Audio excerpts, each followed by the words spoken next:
Welcome to Critical Issues, Alternative Views. I'm Ron Kramer, Professor of Sociology at Western Michigan University, and I serve as the host for the program. We have a special guest on the program today, who I'll introduce shortly. We are also joined by our regular Viewmeisters. On my right is Denise Gill. Denise is a professor in the Political Science Department. She's also affiliated with the Institute of the Environment and Sustainability, and she also serves as the chair of our climate change working group on campus. So she's a very busy woman. On the far left, and of course that's usually where he is, on the far left is Don Kooning. Don is a professor in the School of Social Work at Western, and of course a longstanding city commissioner in the city of Kalamazoo.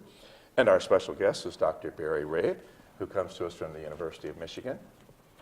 And Dr. Rabe's titles and affiliations are so long, I'm going to have to cheat and read them to you because it's very long. So Dr. Rabe is the Harris Family Professor in the Gerald Ford School of Public Policy at the University of Michigan. He's also the Arthur Thurnau, is that the correct pronunciation? That is. Thurnau Professor of Environmental Policy. He also holds courtesy appointments in the Program in the Environment, the Department of Political Science, and the School for Environment and Sustainability. So he's also a very busy man. Dr. Rabe, welcome. It's very, very nice to have you on the program. And the issue, of course, is climate change. We're going to talk about, Dr. Rabe's book. I think we should maybe get that up on the screen for you. His most recent book is the title, Can We Price Carbon? From MIT Press. And last night you were talking about the book, and you mentioned that you don't like to normally put question marks in the titles of your books, but that you did on this one, and we'll get into the reason for that for just a moment. The issue of climate change is an important issue. I appreciated so much our good friend Alan Webb last night bringing the passion and the sense of the fierce sense of urgency to this issue. And we know that a couple of recent reports have come out from the Intergovernmental Panel on Climate Change. In early October, recently the fourth National Climate Assessment came out. Both of these reports made very grim reading. The IPCC said that basically we have about 12 years to really try to limit global warming to 1.5 degrees Celsius. And that will take urgent, unprecedented historical action to do that.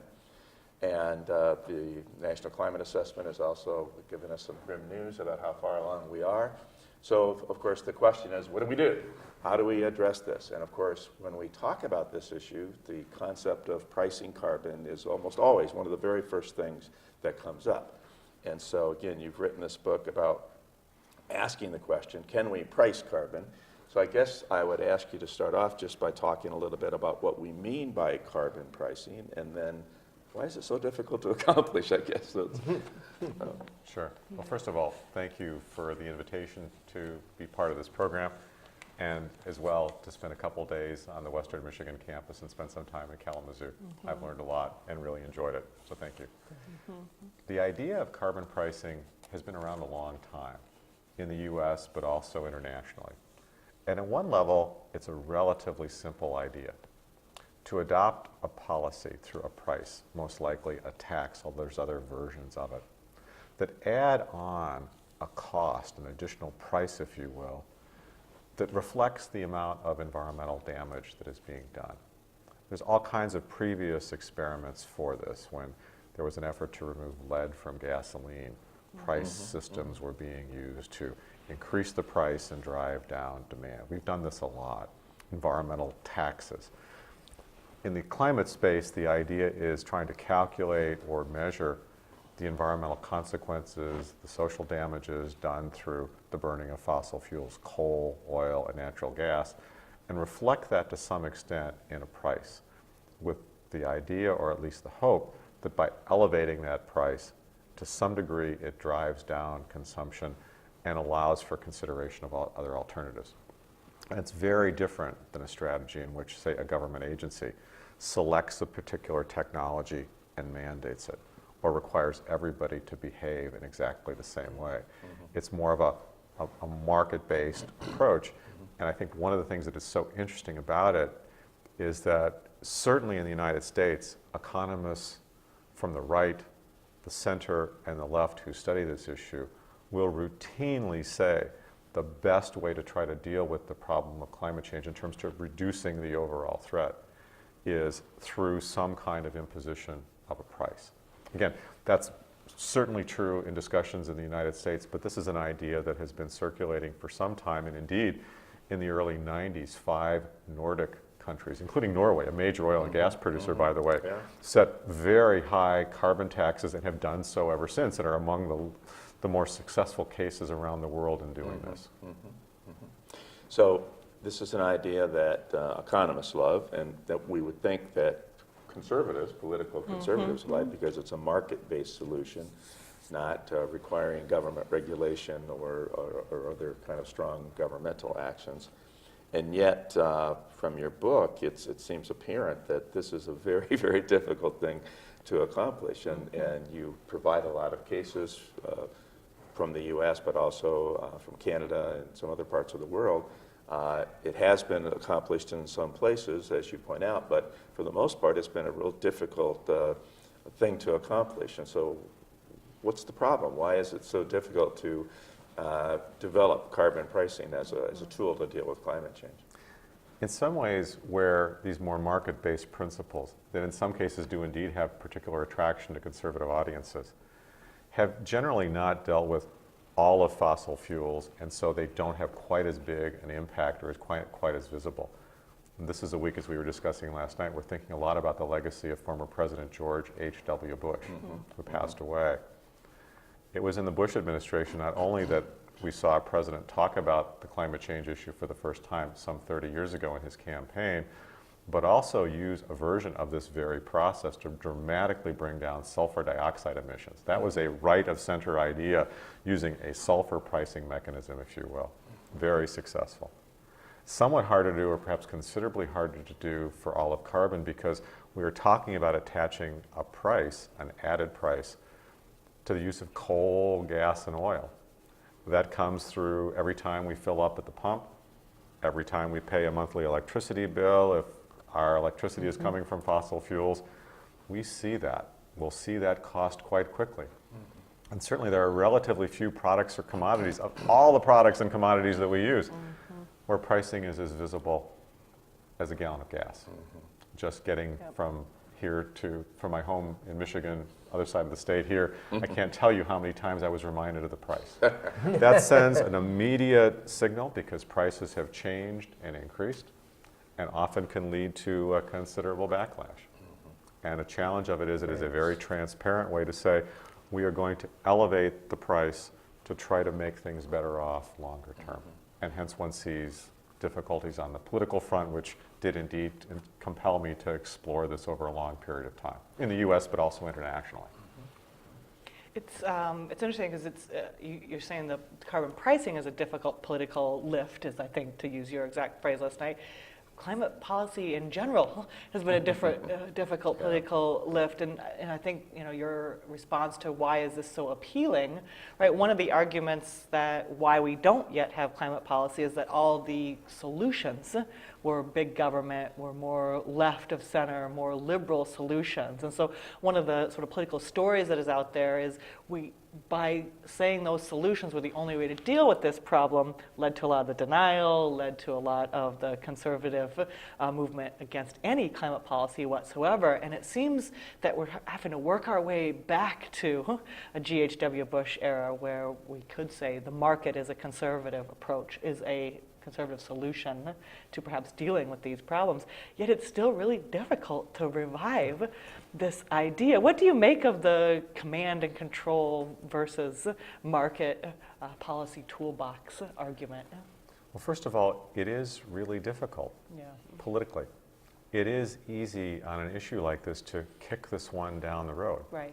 Because we might go a few days or a few weeks or even a few years, and certainly in the United States, affluent, we might not see the impacts immediately, even most significantly in our lifetime. So you get into this question of intergenerational responsibility. What responsibility do we have today for those who will come after us? And how do you consider adjustments and sacrifices, whether it's a tax or regulation. So it is indeed, Denise, challenging. There are other ways to go at the issue of trying to bring down emissions, as you're suggesting, regulations. And they can accomplish the job. A challenge, though, is they require for governments and political processes to make some very difficult decisions, and in many cases require or impose the use of technologies, whether that's to use energy more efficiently, to phase out different energy sources. It is giving enormous powers to government, and with it, realistically, is adding to the cost. So if one wants to make an announcement and shut down certain industries, or ban certain kinds of vehicles, or phase out other kinds of technologies, that is indeed possible. We've seen examples of it, and to some extent in the areas such as renewable energy mandates, where Michigan and 28 other states have used this approach. It has significantly led to increases in renewable electricity, most notably in wind. They are more expensive by any possible measure. That how much does it cost per unit is going to be much more expensive, and therein lies part of the challenge. If this was a minor adjustment of climate, it could be spread out over long periods of time, but as was suggested in the IPCC report and the like, this is a big problem. We have been inattentive to this largely for decades. We lost opportunities in past decades because we chose to kick this down the road to have to step up the pace and be more aggressive. And so the economic dislocations from imposing that technology or imposing that standard could indeed be much more costly, not just per penny or per unit, but in jobs and economic changes and transitions. And so again, in theory, the carbon price is more attractive because it allows for adjustments, allows for marketplace innovation to work, again, at overall lower cost for a major, major set of changes that are going to have to be made in the U.S. and everywhere else in the world. So the recent movements in France were really kicked off by the increase in gas prices. But it seems like it's much deeper than that. It's because of the economic challenges that the ordinary people are facing there, but that was like the catalyst which kicked off all this other problem.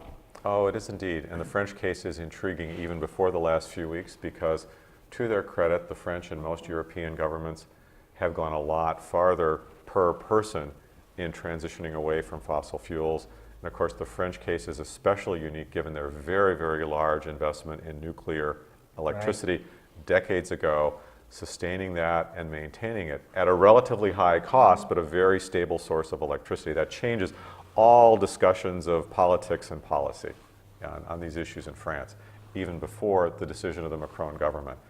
And gas prices, diesel prices, which are already very high in Europe, very high in France, have been very sensitive issues, not just under this presidency, but other ones, of both the left and the right. So this does begin to emerge, and I think you're absolutely right, that while the gas tax increase has been very, very visible, contributed to this push back in France, it is part and parcel of a larger series of questions of issues. The slow pace of economic transition and worries about a number of other policies and kinds of questions and issues. I'm not trying to downplay or minimize the importance of that tax. I think there's also some evidence from the French case that this was really handed down without a lot of public consultation. There's a sense from the public that they did not have a clear sense of direction. It also wasn't clear, among other things, where, if you pass that tax or increase the tax, where the revenue is going to go and what the benefits from that might be. There was a tendency, and this is not unique for French politics, for leadership to impose, set up a national strategy in Paris and hand that down without a lot of public comment. And at a very point where that president's popularity has been declining and we're seeing lots and lots of tensions, nationalism, immigration, there's a whole package of issues intermingled there on the table. The gas price piece gets singled out, understandably so, but only part of a larger piece. The inequality thing is just one of the big issues, I think, that the people were talking about. This is another example. You don't even look at our situation, and you guys are doing fine, no problem for you. But for us, disaster. Right. Absolutely. Now, of course, the inequality issues are not unique to France. Oh. There's huge sensitivity on that in other places, even as close to us as Canada, where the current Trudeau government is working to develop a requirement that each province, equivalent to an American state, establish some path toward a substantial carbon price over the next several years. You're beginning to see tension and pushback and question there of how closely Ottawa, the central government, actually works with provinces in a very interesting negotiation process that may be instructive for us in many ways in terms of what we can and cannot do here in the United States going forward. That actually may be a better comparative case for us than France. In the book, you talk about the critical importance of building a political base. And Yeah. that's exactly what didn't happen Yeah. there and probably hasn't happened with regard to some of the other efforts to impose carbon prices or get to carbon prices. The groundwork wasn't done, the building the political base didn't happen. Is that a fair assessment? I think that's right. It's not easy to build a base on a policy where you were telling people that a commodity that they use every day, that is perfectly legal to produce and use in the United States and around the world, has indeed adverse consequences, and with it, behavioral changes are necessary across society. That's a hard sell for any politician, for any community leader to raise. It is also one where no single government of the United States, of the state of Michigan, of the city of Kalamazoo can solve through unilateral action. We all have to work together and cooperate. That's a really, really hard political sell. With that said, I do think when we have seen in different places, to some extent in the US, but elsewhere in the world, an ability to do carbon pricing with a base of political support that not only allows you to adopt the policy, as in France, but sustain it through difficult political times, changes of political leadership, changes of possible backlash when there is a reaction to a price increase, and do what it is supposed to do, is possible. There are many elements of that. One piece, and it's somewhat reflected in my response to your question, it relates to the issue of how the revenue is going to be used. And I don't mean that that's one single recipe, but I would argue that wherever we have seen in the world, in Europe, some places in Canada, even one region of the US, what I would call a successful carbon pricing strategy, that has been very, very significant. There's been a clear plan for that. Here is the cost. Here is the revenue use. We think that this is going to lead to environmental benefits long term, but there are trade-offs, and that's communicated. I don't see any benefit in trying to hide or obfuscate the fact that this increases prices of a commodity. But with that revenue and revenue use question is the chance to build a constituency, if you will, for the short-term period, especially once political advocates or leaders leave the scene.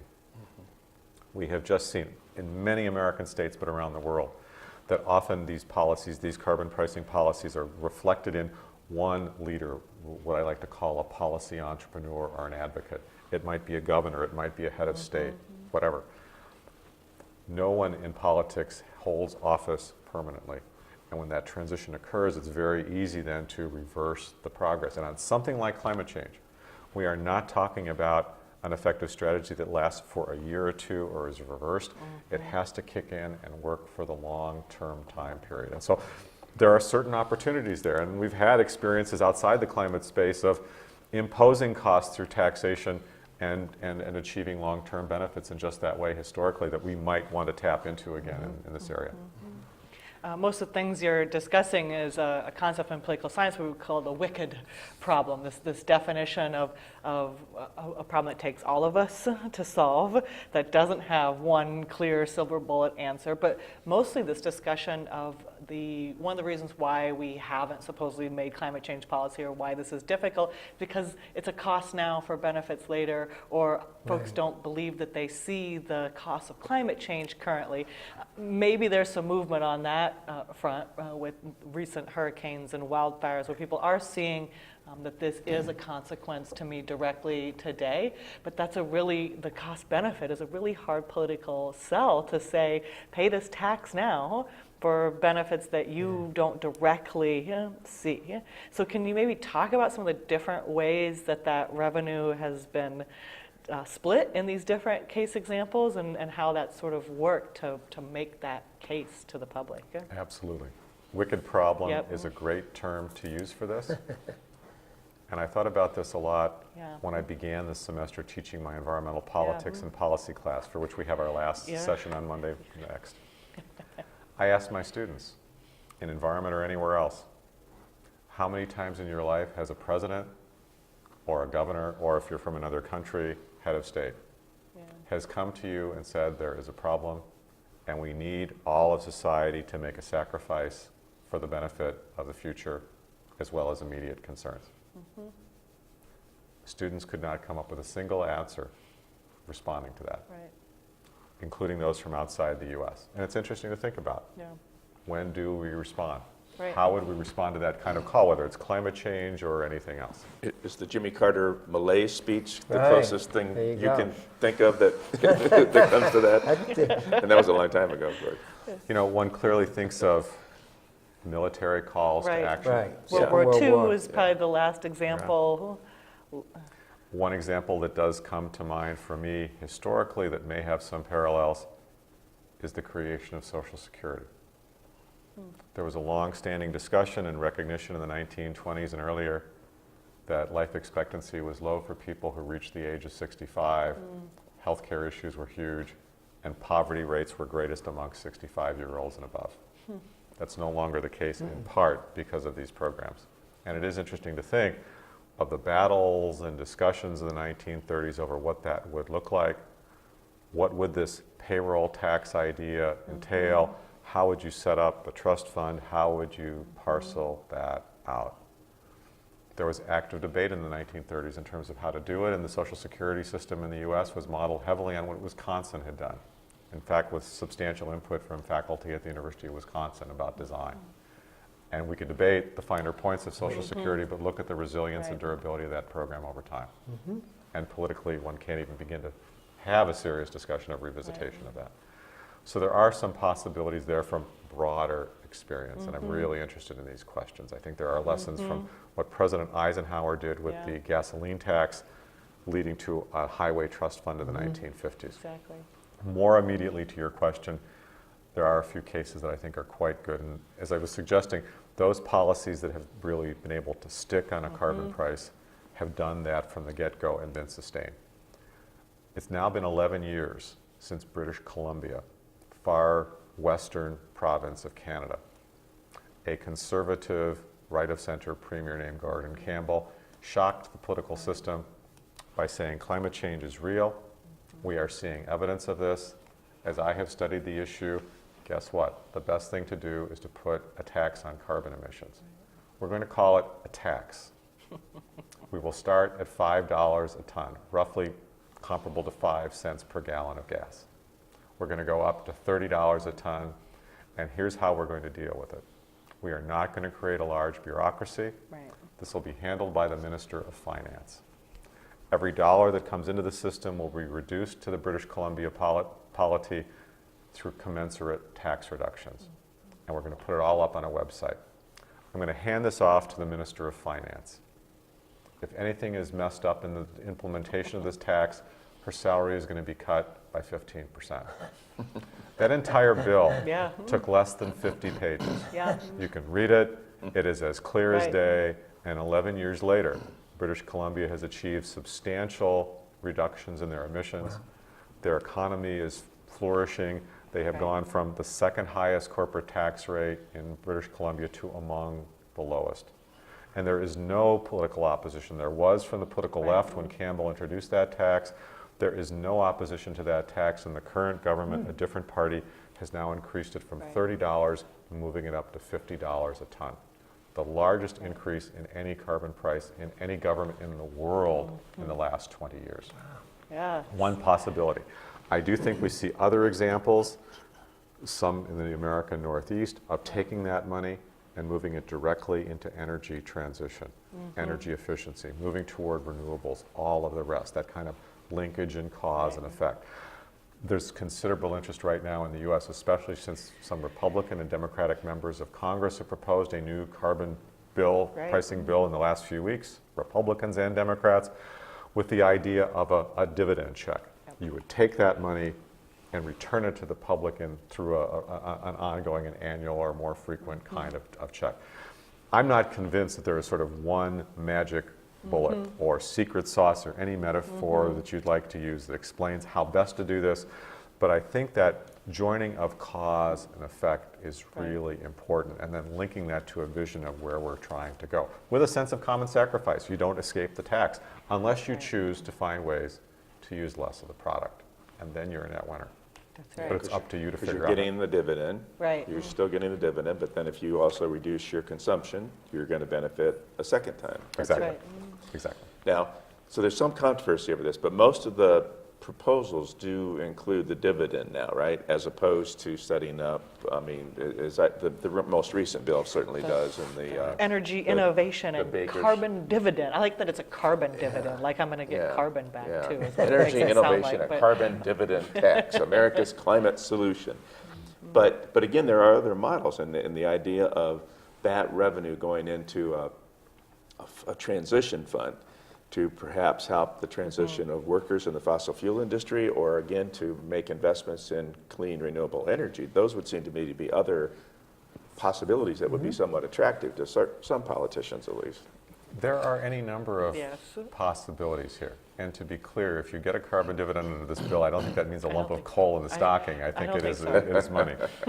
I actually do think we are at a very interesting point in many states, but also Congress, Yep. to begin to seriously engage this and think about this. Now, the bill that we've talked about is a new addition, but in the last Congress, which is now transitioning into the folks who will be coming into power, there are 7 or 8 major bills that were introduced, not with expectation there would be immediate action, but they're fascinating to read.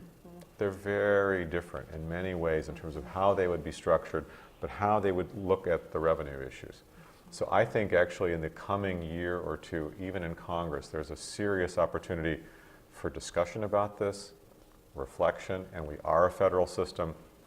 I think we're going to see serious discussion in a good number of states.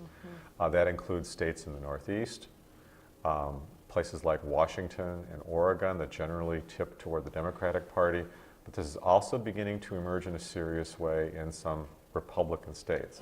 Last year there was bipartisan sponsorship in Utah, where now former governor of Massachusetts Romney will be Senator Romney, and Mitt Romney has an experience on this Right. issue. There is a carbon tax bill before the legislature in Utah. Alaska, major oil producing state, some discussion of this.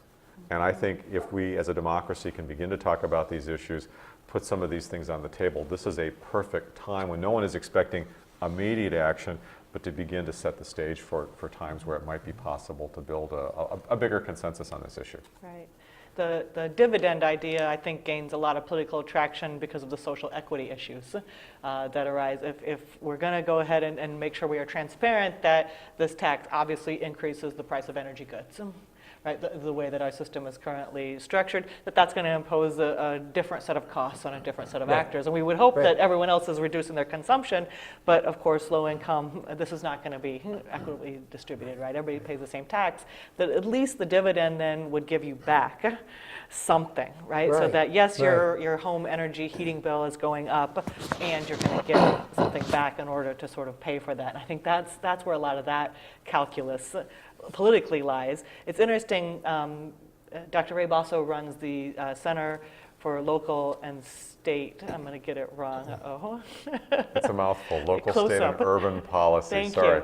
Oh. And one of the interesting survey questions that you asked in the National Surveys on Energy and Environment in collaboration with Muhlenberg University is this idea of when I start adding on all the different ways, like who needs to be appeased in this bill and where does this Yeah, money need yeah. to go, that there's really a negative response in public opinion to the idea of keeping adding on, well, renewable energy and the dividend, and maybe why not schools, and well, why not roads, and the longer that list gets, if I'm reading that result right, the less the public is wanting to support these kinds of policies. Can you maybe talk a little bit about the public's view of this? I mean, we're kind of in the policy walk discussion of it. How do like people who answer your surveys think about this tax or how the money is spent?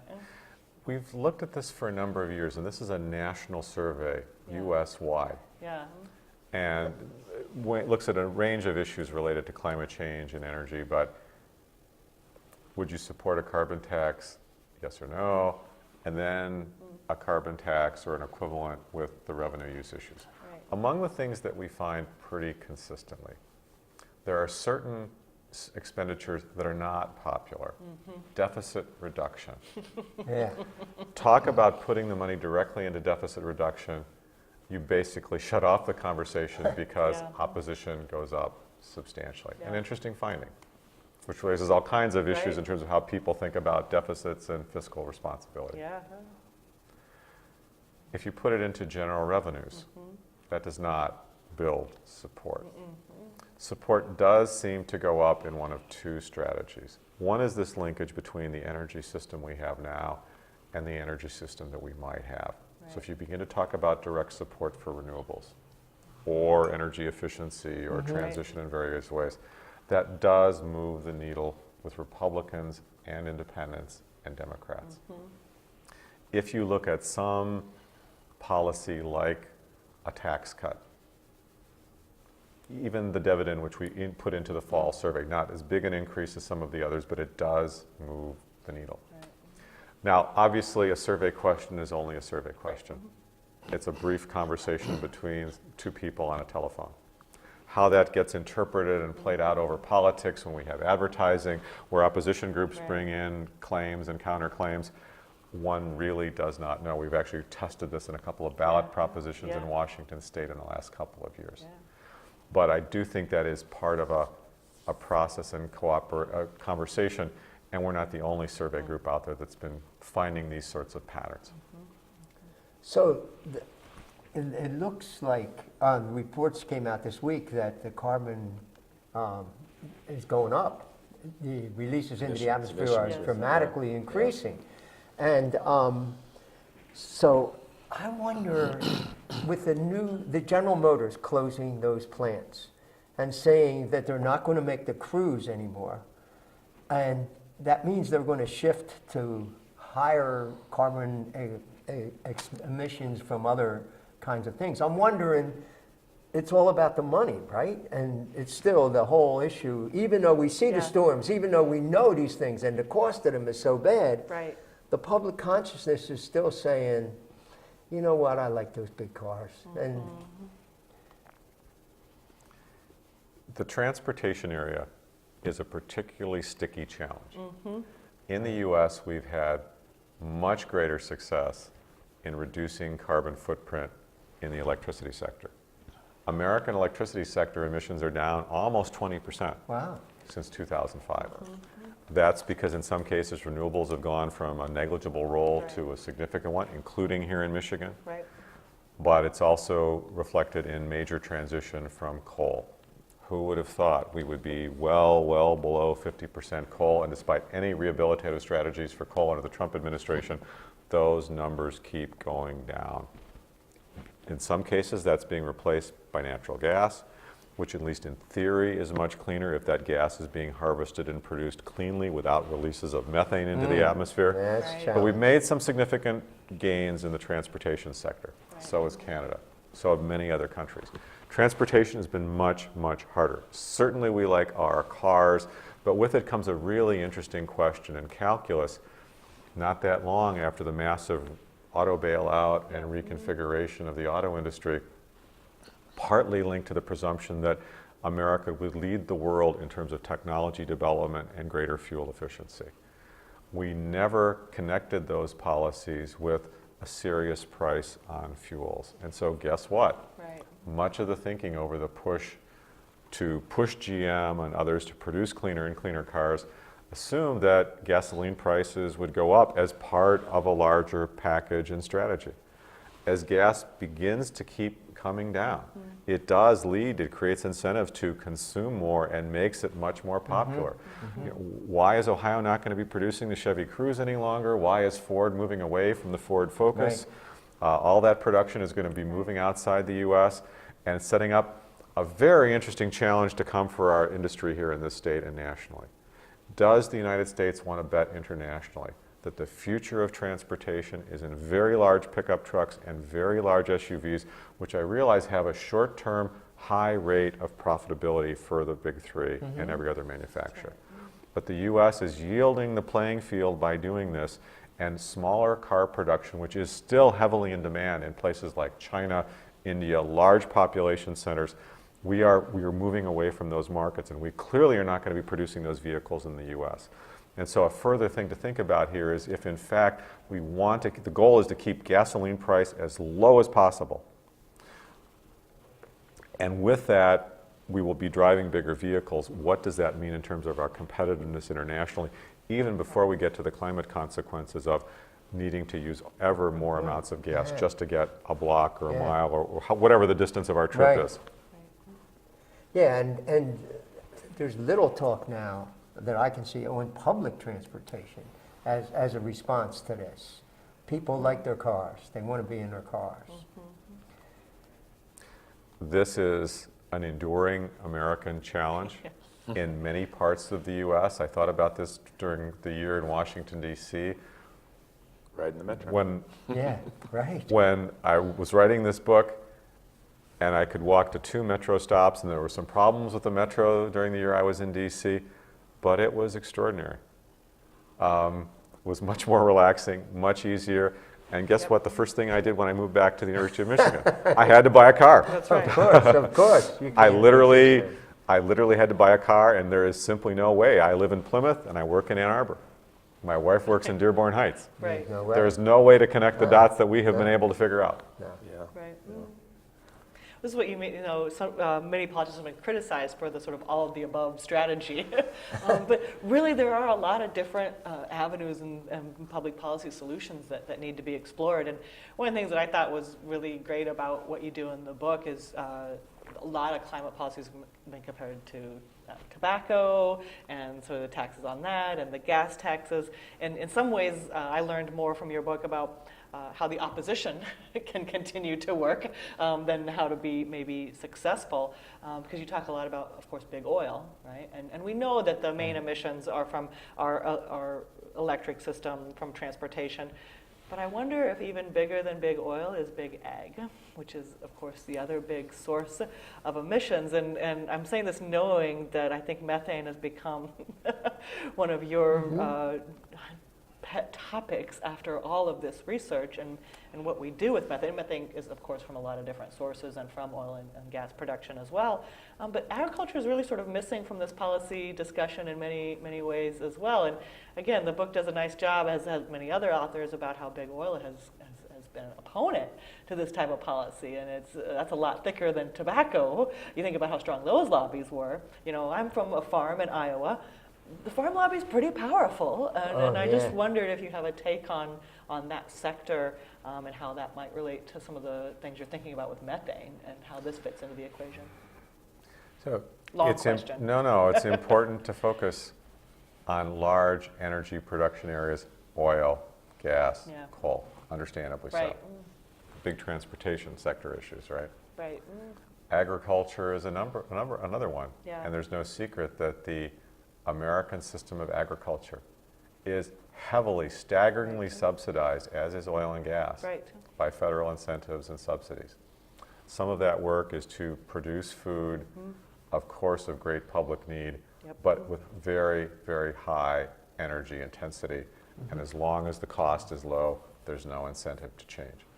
But then there's also the methane issue. And we tend to focus very heavily in these discussions on carbon dioxide. Well, there's another greenhouse gas. There are several others, but the second most significant one is indeed methane, CH4. That can be produced from oil and gas production and releases into the atmosphere through agricultural activity in many respects, but also landfills. I thought about that driving into Kalamazoo, where I saw a large landfill. You see these pipes. And I was wondering, Is the methane that emerges naturally from that gas being vented, released to the atmosphere? I didn't see any flare, which is a way to put basically a flame and convert the methane into carbon dioxide, not to get too super technical this morning, but somewhat safer. I have no idea. We tend not to pay much attention to this, but this is a piece of it. And what's especially interesting about the methane issue to me is its sheer waste. Yep. Methane is an energy source. Right. So at the point of oil and gas production, if you are producing oil and gas and you are releasing or venting methane to the atmosphere or flaring it, you are wasting permanently a non-renewable natural resource that is never going to come back. In North Dakota, now the second biggest oil producing state in the U.S., North Dakota produces more oil this year than Venezuela. Imagine. And also has a huge agricultural sector here. About 15 to 20% of the methane that's produced in North Dakota is being released into the atmosphere. General David Petraeus, who spent a lot of time in war zones, visited North Dakota a few years ago and said, this looks like a war zone. This looks like the Middle East with all these flames and flares. Alongside the climate issue, methane is a volatile organic compound.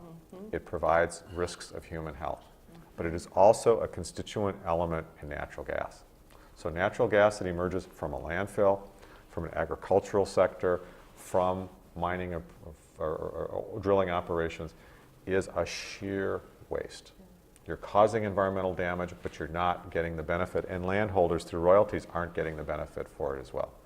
I think that has been a missing opportunity, and I even think in a state like Michigan, where we produce some but not a lot of oil and gas, the methane issues related to landfill and agriculture are state of the opportunity for Michigan to establish itself as a national leader on this issue. Again, from a climate perspective, but also to capture that resource and not waste it. And, So- and go ahead. fracking, which has increased dramatically. I mean, who would have thought that the U.S. is going to become a leader in the production of fossil fuels? But it's primarily been through fracking, hasn't it? But fracking, if those operations are not done well, if they're not, if they have to really concentrate on dealing with the methane release. But that's been another huge source of it, hasn't it, in the fracking operations? It's been a huge source of it. And who would have thought 10 years after we were using the phrase peak oil, that this year the world's leading producer of oil will not be Saudi Arabia, will not be Russia, will not be Iran.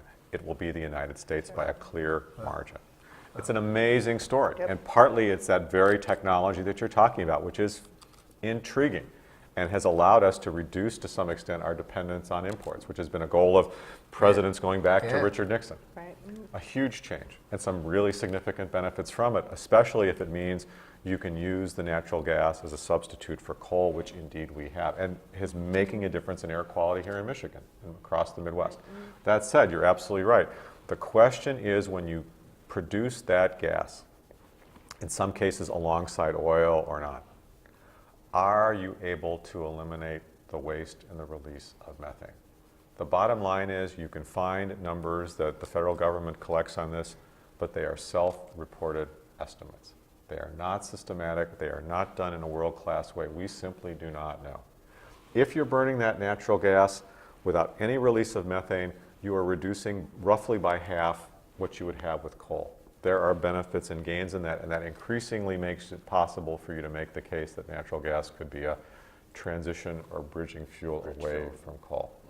But the more we realize about methane we don't know, and the more we learn about it, this is a challenge. And in my review, really no state has raced to the top and been particularly innovative. I would give higher marks to places like Colorado, arguably Alaska, but no American state has raced to the level of Norway. Norway banned flaring in the early 1970s.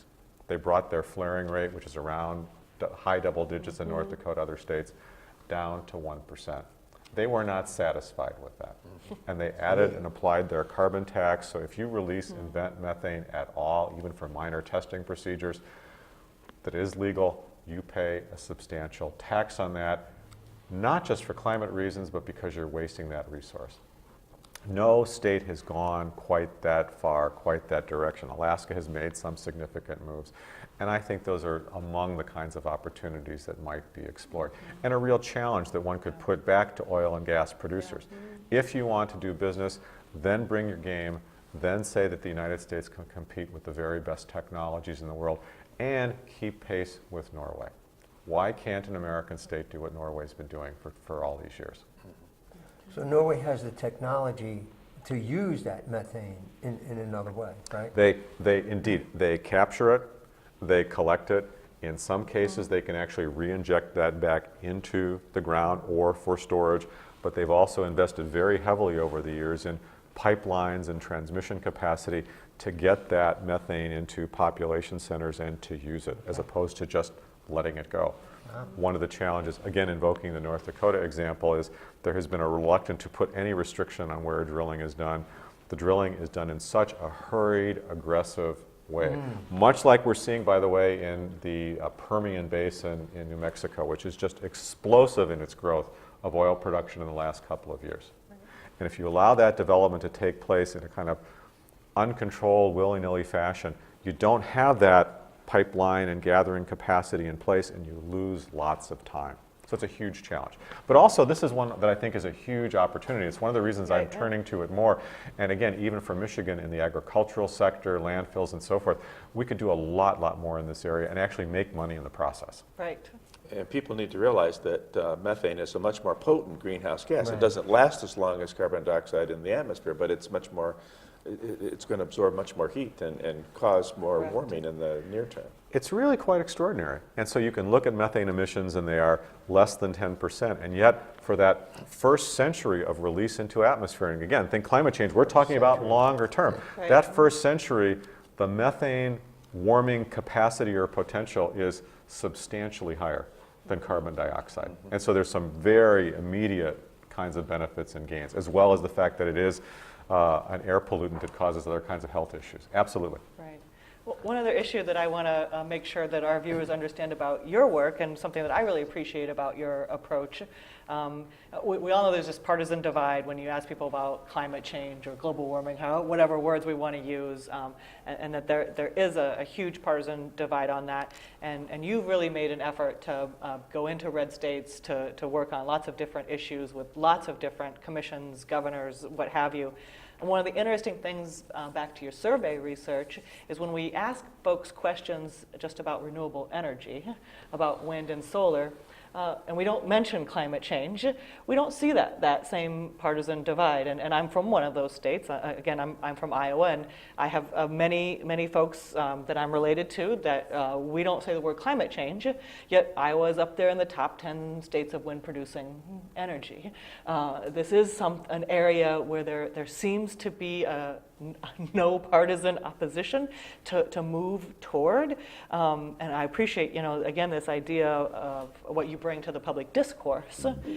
We can have civic discourse about a lot of these items, right? And here's one where we agree, and I'm just wondering where you think that sort of support, to me it's often a disconnect, right? Oh, I don't believe in climate change, but I want to support wind and solar, and how you see that disconnect. And maybe we'll have a national renewable portfolio standard, or how do you view that disconnect, I guess, is my big question. I do think that one of the most surprising and amazing developments in American energy policy in the last 10 years has come from your home state, but all of the states directly north and directly south. Yeah, we're in the wind. There's a huge wind resource. Let's take advantage. It's long argued that from North Dakota down through Texas is the Saudi Arabia of wind in North America, but arguably globally. Yes. And if one looks in the last 10 or 15 years where the technology is getting better and better, the costs are coming down, where that technology has been embraced and used, far more so than in the Midwest, far more so than in this state, are in all of those states. Yeah. If Texas were to secede from the Union, which I know has been discussed historically, but I think is off the table for now. And encouraged. Texas has gone from less than 1% wind in 2000 to upwards of 15% now, and going all the higher. If you go to Oklahoma, cross over the border, the numbers even get larger. And it strikes me as I visit many of these states, you increasingly see the familiar pump jack in some cases alongside a wind turbine. Right. The politics does change when you begin to talk about renewables. And I've been struck in state legislative sessions in many of these states and others like it. We have not seen a repeal or a backlash against wind as we might have anticipated. There is a kind of electricity and an energy competition playing, and it brings in lots and lots of different people wherever they are on the climate issue, because if you're a rancher and you have a turbine and a pump jack, you're getting royalties from both, and that might benefit your family, and you might see some advantages to that. So I think there are opportunities here to build broader coalitions, and at a point in our politics where we increasingly begin to assume, I hear this from my students a lot, we assume that Republicans and Democrats have to go to separate corners, point fingers at each other, and not know how to talk with one another. What would be possible if we began to have a serious conversation about energy? Whether that's through a tax or a portfolio standard, as you mentioned, could we really begin to use this to develop a strategy on climate, but possibly reverse some of the things that just tear us apart as a country? That's right. And I actually think some of the elements and some of the ingredients are there and have been struck by in many of my conversations, particularly since the book travels to other states, but also meeting with congressional staff from parties and alliances you would never expect to be in the same room. When the door closes, it's amazing the conversations that we have. Their fear is, will the public go along with what they'd like to do? And I just want to come back to the late George Herbert Walker Bush. We've been celebrating his life, but again, in 1988, as you mentioned, when he was running for president, he talked about countering the greenhouse effect. He said, when I'm in the White House, we're going to use the White House effect to counter the greenhouse effect. We're going to have an international conference. We're going to do something about this problem. Now, his administration didn't come through on a lot of that, but nonetheless, here's a person, a Republican candidate running for president in the United States, talking openly about dealing with climate change, and he wins the election, right? That was just 30 years ago, but now it's impossible for a serious Republican candidate to say anything about climate change That's right. on the campaign trail. It's just astounding. You know, the legacy of President Bush is one, as you know, we've been thinking a lot about this week. And while we focus on Cold War, all of the foreign policy issues, the Gulf War, I do think that while there was failure to move on climate, the reauthorization of the Clean Air Act in 1990, the last time a president and Congress came together, was really an extraordinary achievement. And that was at a very early stage in my career.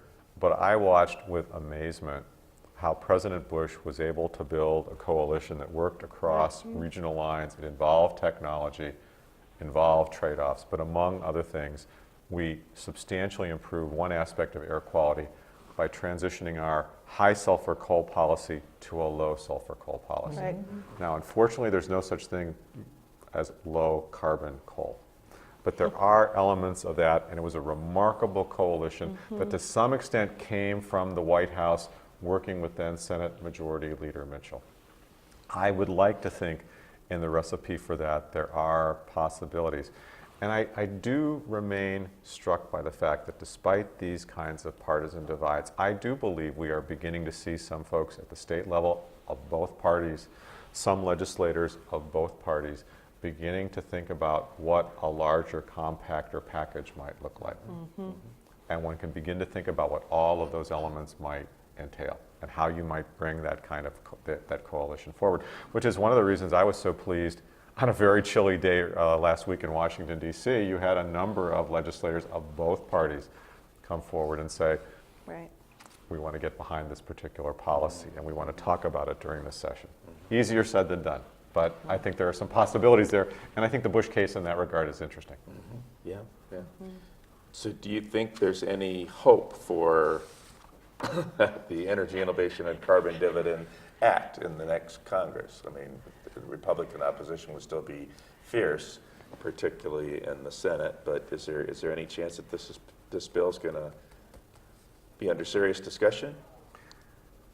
I think it is unlikely that this goes particularly far to a vote.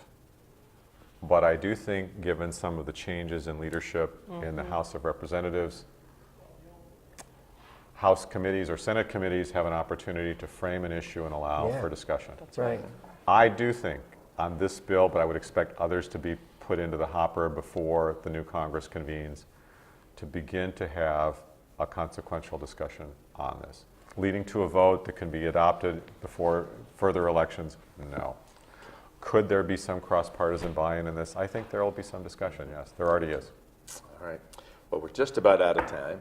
And I did want to alert our viewers to the fact that in addition to having a distinguished guest this time, we also have another guest coming in January. The former president of Ireland, Mary Robinson, is going to be here. Yes.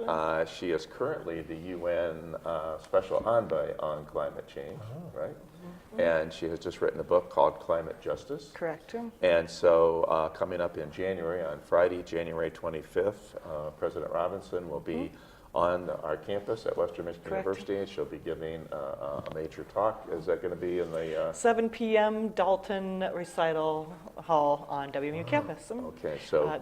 It's going to be first come, first serve, get tickets. Yeah, We'll we be really putting that up on wanna- the website soon. We want to encourage Good. people to come out and hear President Robinson speaking on climate justice. So, again, thank you, Professor Rabe, for being with us. Thank Your you so book much. is outstanding, and Yes. you've added so much to our discussion these last couple of days Oh, on yeah. campus. So thank you very, very much for the work that you're doing. And thanks to my Viewmeisters for being with us, and I'd like to course. encourage you to come back and visit us again on Critical Issues, Alternative Views.